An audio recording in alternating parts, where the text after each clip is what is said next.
তখন বিকেল, তিনি যাচ্ছিলেন রস লাগাতে, আমিও পিছু এলাম।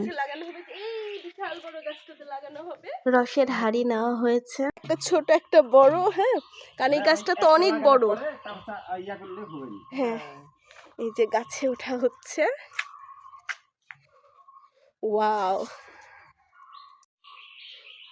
বিশাল বড় গাছ, কি ভয়ঙ্কর লাগে। তিনি গাছে উঠছেন আর চারপাশে কি যে সুন্দর সুন্দর সব শব্দ শোনা যাচ্ছিল, পাখির আওয়াজ। এই গাছটা বড়, এই কারণে বড় হাঁড়িটা মেইনলি কাজে দিবে বেশি, কারণ এই গাছে অনেক রস হয় না, এই গাছে অনেক রস হয় না, অনেক রস হয়। ছোট গাছে অল্প রস হয়, এই কারণে ছোট হাঁড়িটা ঠিক আছে। এরকম আরো 4-5টা গাছ আছে যেখানে এইরকম ছোট হাঁড়ি লাগানো হয়েছে।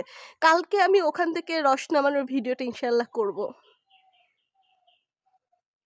দড়ি দিয়ে বাঁধবে, আর এই যে উপরে নীল কাপড় আছে, নীল কাপড়টা দিয়ে ঢেকে দেওয়া হয় যেন ওই যে বাদুড় বা কোনো কিছুতে খেতে না পারে। এবার খেজুরের গাছের গায়ে একটু একটু করে কেটে দিবে যেন একটু রস বের হওয়ার সুযোগটা থাকে। এই যে মাচার এটা খুলতিছে, খোলার পরে আচ্ছা মাচার উপরে যেন বাদুড় বা অন্যান্য পাখি এই রস খেতে এসে তাদের মুখের লালা রেখে না যায়, লালা না ফেলে, এর জন্য প্রসেসটা অবলম্বন করা আর কি, ঢেকে দেওয়া, কারণ তাদের লালা থেকে অনেক রোগ জীবাণু ছড়ায়। কঠিন আছে যে দড়ি দিয়ে আগে নিজেকে আটকে নিল যেন পড়ে না যায়, এরপর কাজ শুরু হবে। এর মধ্যে 2-একটা মশার কামড়ও খেয়ে ফেললাম, কারণ এখানে বেশ ভালোই বড় বড় মশা আছে। ব্যাপার না, একটা ভিডিওর জন্য 2-একটা মশার কামড় খাওয়াই যায়। এবার তিনি কাটার নামক মানে হাইসা নামক কাটার দিয়ে উনি গাছের গায়ে একটুখানি কেটে দিলেন যেন রসগুলা বের হয়ে আসার সুযোগটা পায়।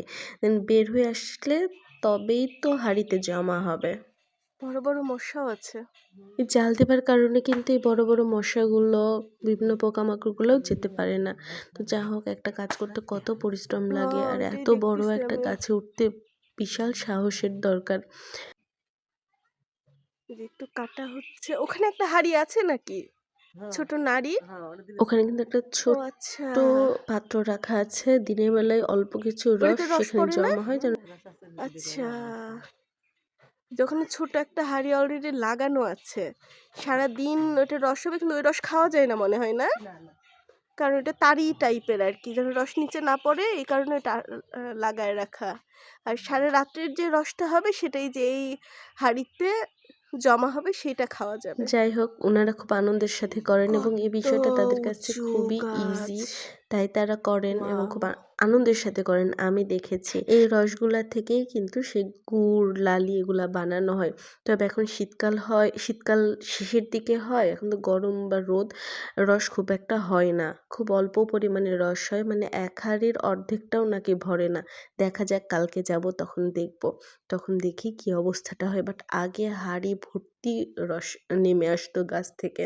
ওয়েট করছি, একটা আপু আছে আমার সাথে, যা হোক আপুকে নিয়ে আসছি, যে আপু আসেন। নিচে আমি ওয়েট করছি আর উপরে নাড়ি লাগানো হচ্ছে, পাত্র লাগানো হচ্ছে।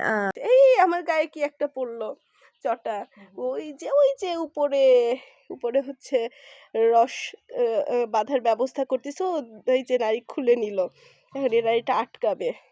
অবশেষে আমার অপেক্ষার অবসান হলো, তিনি হাঁড়িটা লাগাচ্ছেন। মাটিরটা লাগাননি, বড় গাছ যেহেতু তাই বড় হাঁড়িটাই লাগালেন, কলসটাই লাগালেন। কি দারুণ!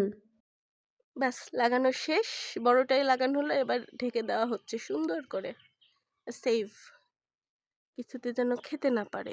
এইভাবে চোখের সামনে লাগানো গাছের রস নির্দ্বিধায় খাওয়া যায়, আর রস খুবই মিষ্টি। খুবই যত্ন করে লাগাচ্ছেন যেন কোনো ফাঁক ফোকর না থাকে, কোনো দিক দিয়ে যেন কোনো কিছু ঢুকতে না পারে। সো কত উঁচুতে তিনি কাজ করছেন এবং নিজেকে বেঁধে রেখেছেন গাছের সাথে, দেখাই যাচ্ছে নিপুণ হাতের দক্ষতায় কাজ করছেন নির্ভয়ে। বাস একদম সব শেষ আর কি, কমপ্লিট। এবার এদিক সেদিক গুজে তিনি নিজেই নিচে নেমে আসতেছেন। নিচে নেমে আসার একটুখানি নামার পরে নিজের সাথে যে বাঁধনটা বাঁধা ছিল, নিজেকে গাছের সাথে যে বাঁধনটা দেওয়া ছিল, সে বাঁধনটা খুলে ফেললেন এবং তারপর আস্তে ধীরে নিচে নেমে আসছেন। পেছনে একটা আগে থেকে লাগানো হাঁড়ি ছিল আর একটা যেটা নিয়ে উঠেছিল যে যদি কম রস হয় তবে এটা লাগাবেন। তো এই ২ টা হাঁড়ি ঝুলছে এবং তিনি খুব সাবধানে নেমে আসছেন।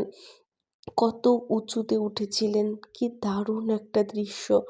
কত সাহসের সাথে কাজটা করে চিন্তা করা যায়। তিনি নামছিলেন আর আমি নিচে অপেক্ষা করছিলাম উনি কখন নেমে আসবেন এবং অবশেষে তিনি সেফলি নেমে আসলেন এবং নামতে আমি হাঁড়ির খোঁজ করা শুরু করলাম যে হাঁড়িতে কতটুকু রস জমা হয়েছে। তো বেশি রস জমা হয় নাই আর কি। ও পড়েনি, দেখি তাহলে দেখে দিন তো আমার হাতে। এই হাঁড়িতে কালকে নেওয়া হবে। ও আচ্ছা, সারাদিনে যখন গরম পড়ে গেছে তো এই কারণে তেমন একটা রস আসেনি। অবশেষে রসের গাছে হাঁড়ি লাগিয়ে বাসায় ফেরা হচ্ছে। সারা রাত ধরে রস পড়বে আর সকালবেলা সেটা নামানো হবে এবং আমিও খুব খুশি খুশি মনে বাসায় ফিরছি। খুব ভালো লাগছে, কালকের অপেক্ষায় রইলাম।